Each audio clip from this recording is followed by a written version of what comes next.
नमस्कार जी। नमस्कार जी। क्या नाम है बहन जी आपका? लक्ष्मी। बहन जी आप कहाँ से आए हैं? उत्तम नगर, दिल्ली से। बहन जी संत रामपाल जी महाराज से नाम दीक्षा आपने कब ली? 12 जून 10 में ली। बहन जी संत रामपाल जी महाराज से नाम दीक्षा लेने से पहले क्या आप कोई भक्ति साधना करते थे? माता की जोत जलाते थे देसी घी की, और उसके बाद में गली में देखा देखी हम राधा स्वामी सत्संग में जाने लगे। 7-8 साल तक हम ऐसे ही सत्संग सुनते रहे। जब भाटी में सत्संग होता तो हम जब ही नामदान की लाइन में लगते, पर मेरे पति नीचे नहीं बैठ सकते, इसके कारण वो कहते इनको नाम नहीं मिलेगा, आप अकेले ले लो।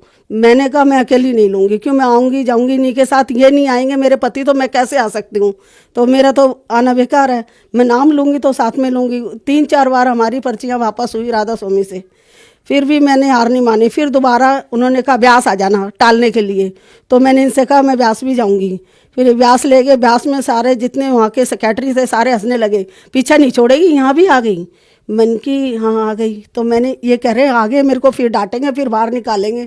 मैंने कहा आप नीचे गर्दन करके बैठे रहना, और जो कहेंगे जो देखा जाएगा, जो करेंगे जो होएगा। फिर इतने में उनने कहा चलो ठीक है, इनका फार्म भर लो, बैठा दिया।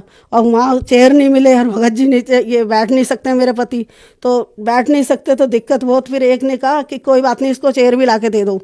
चेयर देने के बाद में जब राधा स्वामी का जो नामदान हो गया, उसके सामने सब तो तरस रहे थे कि राधा स्वामी के गुरु जी के, इंद्र जी के दर्शन करेंगे, और वो हमारे सामने ऐसे खड़े रहे, और हम दोनों मियाँ बीवी ऐसे खड़े रहे, वो हमारे सामने खड़े रहे, हमारे को देखते रहे।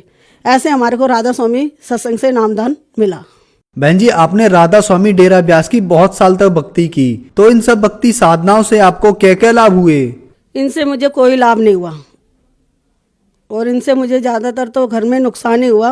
रोज़ का कलह मचने लग गया घर में। जैसे ही शाम को मेरे पति ड्यूटी से आए, बच्चे कोई ना कोई ऑब्जेक्शन लेके खड़े हो जाएं, और काम कुछ करते नहीं थे, काम ये करते। मैं सारे दिन भर में बोलती अरे कोई फार्म भर लो, तो मेरे से कहते पापा कमा रहे सारा तो ही खाएगी क्या। मैंने कहा फिर भी फार्म भर लो भाई, कल को तुम्हारी शादी होगी तो खर्चे बढ़ेंगे। पर मेरी कोई नहीं सुनता, सारे दिन भर मेरा टेंशन में कटता। शाम को ये आते तो ये हार्ट के पेशेंट थे, इनको हम कुछ बताते नहीं थे। मैं सहन करती रहती, उनको करके खाना पीना सब उनका करती, पर बहुत बर्दाश्त करती कि नहीं इनको कुछ हो जाएगा तो मेरा तो दुनिया में कोई नहीं है। इसलिए हम इनसे छुपाते थे, कोई भी घर की कले की बात नहीं बताते थे। 20 साल से थायराइड से मैं इतनी गूंज रही थी कि जरा सी भी कुछ होता तो मैं इतनी सूज जाती थी, और मेरे पैरों से चढ़ा नहीं जाता था, खड़ा नहीं हुआ जाता था। और फिर भी घर का काम पूरा मेरे ऊपर ही था, कोई करने वाला नहीं था। लड़कियां हैं नहीं, लड़के लड़के थे, सब बैठ के खाने वाले थे। तो मैं मेरी परेशानी से अंदर ही अंदर अपना आप ही सोचती रहती थी क्या होएगा क्या नहीं होगा, बुढ़ापे में क्या होगा। ये दिक्कतें मेरे को आती रही। बहन जी आपने बताया कि आपको थायराइड की बीमारी थी, आपके बच्चे भी लालची टाइप थे, आपको परेशान करते थे, आपके पति को हार्ट की प्रॉब्लम हो गई, बीपी की प्रॉब्लम हो गई, तो फिर संत रामपाल जी महाराज के बारे में जानकारी आपको कैसे मिली? जब मेरे पति ऑफिस से आते तो डेली बोलते मेरा दिमाग खराब हो रहा है। तो मैंने पूछा बताओ तो सही किस चीज़ का दिमाग खराब हो रहा है। कह रहे वो मेरे को बताता है कि सार हरियाणा में बरवाला में संत रामपाल जी महाराज आए हुए हैं, और आप है ना ये राधा स्वामी में कुछ नहीं धरा, और वहाँ से नाम ले लो, मेरे साथ चलो और अपना मोक्ष करवाओ, कुछ नहीं रखा है इस दुनिया में। तो मैंने की फिर तो अच्छी बात है। तो कह रहे तू तो जिधर कहते हैं ना उधर को चल देती है, पहले मुझे राधा स्वामी में ले गई और अब वहाँ चलने की कह रही है। मन के देखो क्या हो गया, कोई अच्छे ही बता रहा होगा हमारे को, गलत थोड़ा बता रहा होगा। राधा स्वामी में क्या है, वो भी तो 30 साल से था, उसने भी तो छोड़ दिया, और हमने तो 8 साल ही उसमें काटी हैं, और 1 साल नाम उसका रखा, क्या हो गया। तो ये तैयार हो गए मेरे पति और हम, संडे के दिन बरवाला दौलतपुर रोड पे आश्रम में जाके हमने नाम ले लिया 12 जून 10 को। पहले आप राधा स्वामी डेरा ब्यास में थे, आपको बहुत सारी परेशानियों से जूझना पड़ रहा था, तो फिर संत रामपाल जी से जब आपने नाम दीक्षा ली तो क्या आपको कोई लाभ भी प्राप्त हुए? लाभ हुए भाई, बहुत लाभ हुए परमात्मा की दया, संत रामपाल जी महाराज की दया से। घर में बरकत ऐसी होगी कि 2-2 3-3 महीने तक राशन ना लाओ तो मुझे चिंता नहीं, मेरे भरे रहते हैं हर चीज़ के डब्बे, हर सामान के, पैसे की दिक्कत, किसी चीज़ की हमको दिक्कत नहीं होती। संत रामपाल जी महाराज से नाम लेने के बाद मेरी 20 साल पुरानी थायराइड की तकलीफ भी ठीक हो गई, और मेरे पति का जो हार्ट वीक था वो भी सही हो गया, यूरिक एसिड भी सही हो गया। अब हम आराम से सिर्फ परमात्मा की भक्ति करते हैं और दोनों आराम से अपनी भक्ति में लगे हुए हैं और कुछ नहीं है हमारे को। अब इस टाइम सोचता है, बच्चे सब अपने अलग अलग हैं, हमारे को सिर्फ परमात्मा की भक्ति चाहिए और मोक्ष चाहिए, और हमें अब इसी में हमारा ध्यान है दोनों का। एक लाभ और हुआ, दिल्ली से हम कोचीन जा रहे थे, तो कोचीन जा रहे तो रास्ते में ही मेरी तबीयत इतनी ख़राब हो गई, घर से ठीक ठाक गई, रास्ते में 2-2:30 बजे का टाइम था रात का, और मैं इतनी घबराहट और मेरे हाथ पैर फूल गए, ऐसा लग रहा था कि मुझे यहीं छोड़ दो। तो मैंने इनसे कहा देखो हाथ जोड़ के मेरे को यहीं से आप ट्रेन से फेंक दो, शीशे से, पता नहीं क्या हो गया मुझे, शीशे से फेंक दो और आप अपने बच्चों को लेके चले जाओ, मेरा और तुम्हारा साथ यहीं तक का था, अब मुझे फेंक दो और आप चले जाओ। ये कह रहे ऐसे नहीं हो, क्या हो रहा है तेरे को, बता तो सही। मन की मेरी ना तो आवाज़ निकल रही ना मेरे हाथ पैर काम कर रहे।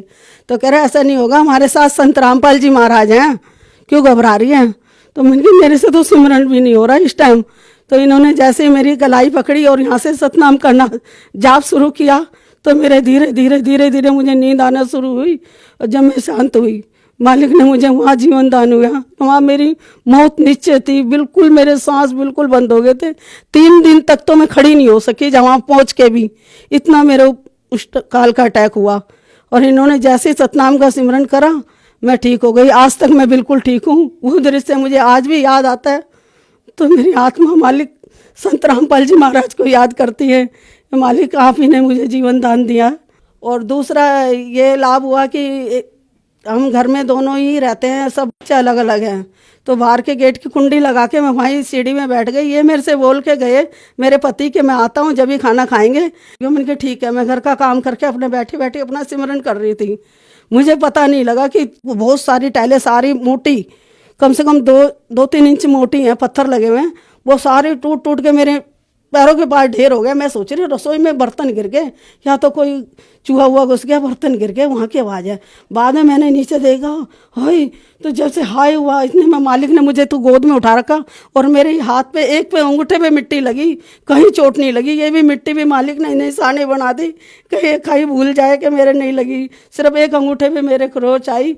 और मालिक ने मेरे को बस ये दिख रहा था कि सफ़ेद कुर्ते पजामे में मालिक ने मुझे ऐसे गोद में उठा रखा है, और मैं बैठ गई छाती पकड़ के वहाँ की वहाँ, क्योंकि आज तो मेरी खून की नदी बह जाती गेट के अंदर से, कोई खोलने वाला भी नहीं था। और भगत जी आते हैं तो कहते पता नहीं क्या हो गया। फिर मैंने फिर भी छाती रोक के जितने पत्थर थे हिम्मत करके परमात्मा का दूसरा मंत्र का जाप करती गई, और सारे पत्थर छुपा के बाहर फेंक के आई कि इनको पता ना लगे। और आके बंदी छोड़ कर जहाँ दरबार लगा रखा, माँ पटक के रोने लगी, मालिक आप मेरे को यहाँ पे भी बचा लेते हो क्या, मुझे तो पता ही नहीं था मालिक आप क्या क्या कर सकते हो। ऐसे ही आए तो मैं बहुत कंट्रोल कर रही थी, फिर भी मैं रो पड़ी। मन के आज तो मुझे मालिक संत रामपाल जी महाराज आए और मुझे गोद में उठा लिया, और कह रहे तेरे चोट नहीं लगी। मन की नहीं, सिर्फ एक अंगूठे पे जरा सी खरोच आई, मिट्टी लगी है, और कहीं चोट नहीं लगी। बहन जी, आपने बताया कि संत रामपाल जी महाराज से नाम दीक्षा लेने के बाद आपको बहुत सारे लाभ प्राप्त हुए, तो जो श्रद्धालु आपको सुन रहे हैं आप उन्हें क्या संदेश देना चाहेंगी? मैं उनको संदेश तो क्या, मैं विनती कर सकती हूँ हाथ जोड़ के, मेरे भाई बहन बुजुर्ग जो लाचार हैं, जो किसी भी चीज़ से लाचार हैं, वो संत रामपाल जी महाराज से उपदेश ले लो। मालिक तो सबका सहारा दे रहे हैं, संत रामपाल जी महाराज, जिसका कोई नहीं है उसका तो मालिक बन के आके बैठे हो धरती पे। अवतार संत रामपाल जी महाराज आ चुके हैं, देर मत करो, देर होगी तो पछताओगे। और जल्दी से जल्दी संत रामपाल जी महाराज से नाम उपदेश लेके अपना कल्याण करवाओ। धन्यवाद बहन जी। सही।